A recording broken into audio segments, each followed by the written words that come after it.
Election commission ने प्रकाश अंबेडकर के बयान पर रिपोर्ट मांगी है। आपको बता दें कि वंचित बहुजन अघाड़ी पार्टी के सदर प्रकाश अंबेडकर ने मुतनाज़ा बयान दिया था। उन्होंने पुलवामा हमले के ताल्लुक से कहा कि इलेक्शन कमीशन कहता है कि इस मसले पर बात नहीं करें। उन्होंने कहा कि यह हमारा आईनी हक है, हम क्यों नहीं सवाल पूछेंगे। उन्होंने मजीद कहा कि हमारी हुकूमत आई तो इलेक्शन कमीशन के अफसरान को 2 दिनों के लिए जेल में बंद कर देंगे, क्योंकि इलेक्शन कमीशन अब एम्पायर नहीं रहा बल्कि वो बीजेपी का हामी है।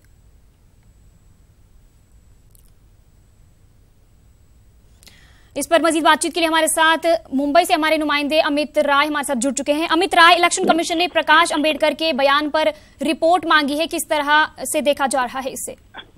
लेकिन निश्चित तौर पे ये बिल्कुल एक बहुत बड़ा विवादित बयान है जो प्रकाश अंबेडकर ने दिया। इन्होंने यवतमाल में चुनावी रैली को संबोधित करते हुए कहा कि चुनाव आयोग कहता है कि हमें पुलवामा हमले पे बात नहीं करनी चाहिए। क्यों नहीं करनी चाहिए? ये हमारा संवैधानिक अधिकार है और हमारी सत्ता आने पर हम चुनाव आयोग के अधिकारियों को 2 दिन के लिए जेल में बंद कर देंगे।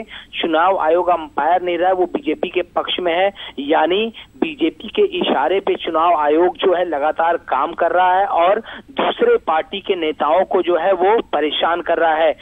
वह एक विवादास्पद बयान जो है इन्होंने दिया हुआ है। उसके बाद हमने देखा कि चुनाव आयोग ने संज्ञान लेते हुए जो है प्रकाश अंबेडकर इस बयान पर रिपोर्ट मांगी है और महाराष्ट्र में चुनाव आयोग के प्रतिनिधि मुख्य चुनाव अधिकारी कार्यालय से ये रिपोर्ट मांगी गई है और स्थानीय जिला निर्वाचन अधिकारी जो होते हैं वो इस रिपोर्ट को सबमिट करेंगे। तो कुल मिलाकर देखा जाए तो आरोप प्रत्यारोप का दौर जो है लगातार शुरू है।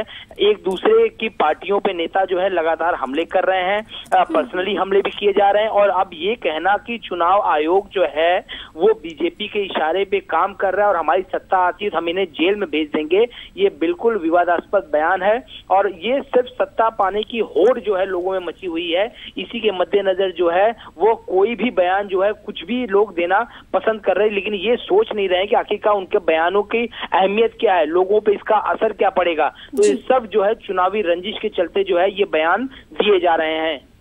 जी बिल्कुल, बहुत बहुत शुक्रिया आपका इस तमाम तफसीलात के लिए।